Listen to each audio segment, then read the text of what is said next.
ഒരുപാട് കാര്യങ്ങൾ ചിന്തിക്കുന്നത് കൊണ്ടല്ല ജീവിതം മുന്നോട്ട് പോകുന്നത്. ശരിയായ സമയത്ത് ശരിയായ തീരുമാനം എടുക്കുന്നത് കൊണ്ടാണ് മുന്നോട്ട് പോകുന്നത്. ഇന്ന് നമ്മൾ സംസാരിക്കാൻ പോകുന്നത് പലരുടെയും മനസ്സിനെ തളർത്തുന്ന ഒരു വിഷയത്തെക്കുറിച്ചാണ്. Over thinking. ഒരു ചെറിയ പ്രശ്നം വന്നാൽ പോലും അതിനെക്കുറിച്ച് മണിക്കൂറുകളോളം ചിന്തിക്കുന്നവരുണ്ട്. നാളെ എന്താകും? ആളുകൾ എന്ത് വിചാരിക്കും? ഞാൻ പരാജയപ്പെട്ടാൽ എന്ത് ചെയ്യും? എന്നിങ്ങനെ മനസ്സിൽ അനവധി ചോദ്യങ്ങൾ.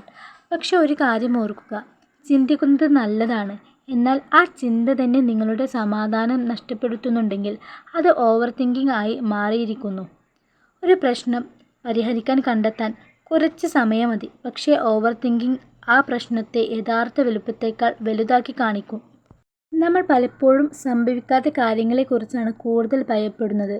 എന്നാൽ യഥാർത്ഥത്തിൽ അവയിൽ പലതും ഒരിക്കലും സംഭവിക്കാറില്ല. ഓവർ തിങ്കിങ് നിയന്ത്രിക്കാനുള്ള ആദ്യ മാർഗം നിങ്ങൾക്ക് നിയന്ത്രിക്കാൻ കഴിയുന്ന കാര്യങ്ങളിൽ മാത്രം ശ്രദ്ധ കേന്ദ്രീകരിക്കുക എന്നതാണ്. അതുപോലെ ഭാവിയിൽ എന്ത് സംഭവിക്കുമെന്നത് നമുക്ക് പൂർണ്ണമായി നിയന്ത്രിക്കാൻ കഴിയില്ല. എന്നാൽ ഇന്ന് എന്ത് ചെയ്യണം എന്നത് നമുക്ക് തീരുമാനിക്കാം. രണ്ടാമത്തെ കാര്യം തിരക്കിലായിരിക്കുക എന്നതാണ്. ഒഴിഞ്ഞ മനസ്സാണ് പലപ്പോഴും അനാവശ്യ ചിന്തകളുടെ കേന്ദ്രം. ഒരു പുസ്തകം വായിക്കുക, നടക്കാൻ പോവുക, പുതിയ കാര്യങ്ങൾ പഠിക്കുക. പ്രവർത്തനങ്ങളിൽ മുഴുകുമ്പോൾ അനാവശ്യ ചിന്തകൾക്ക് ഇടം കുറയും. മൂന്നാമത്തെ കാര്യം, എല്ലാവരെയും സന്തോഷിപ്പിക്കാൻ ശ്രമിക്കരുത്. ആളുകൾ എന്ത് പറയും എന്ന ചിന്തയാണ് പലരുടെയും ഓവർ തിങ്കിങ്ങിൻ്റെ പ്രധാന കാരണം. എന്ത് ചെയ്താലും ചിലർ വിമർശിക്കും. അതുകൊണ്ട് നിങ്ങളുടെ ജീവിതം മറ്റുള്ളവരുടെ അഭിപ്രായങ്ങൾക്ക് വിട്ടുകൊടുക്കരുത്. നാലാമത്തെ കാര്യം, തെറ്റുകൾ സംഭവിക്കാൻ അനുവദിക്കുക.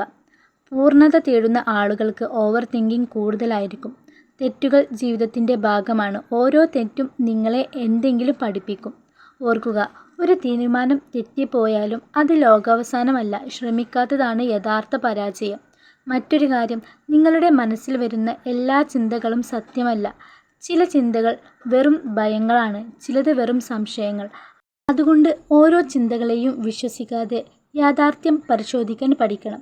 അനാവശ്യ ചിന്തകളിൽ ജീവിതം പാഴാക്കരുത്. ചിന്തിക്കേണ്ട സമയത്ത് ചിന്തിക്കൂ, പ്രവർത്തിക്കേണ്ട സമയത്ത് പ്രവർത്തിക്കൂ. കാരണം ജീവിതം മാറ്റുന്നത് ചിന്തകൾ അല്ല, പ്രവൃത്തികളാണ്. ഈ വീഡിയോ നിങ്ങളെ സഹായിച്ചെങ്കിൽ ലൈക്ക് ചെയ്യാനും ചാനൽ സബ്സ്ക്രൈബ് ചെയ്യാനും നിങ്ങളുടെ അഭിപ്രായങ്ങൾ കമൻറ്റിൽ പറയാനും മറക്കരുത്.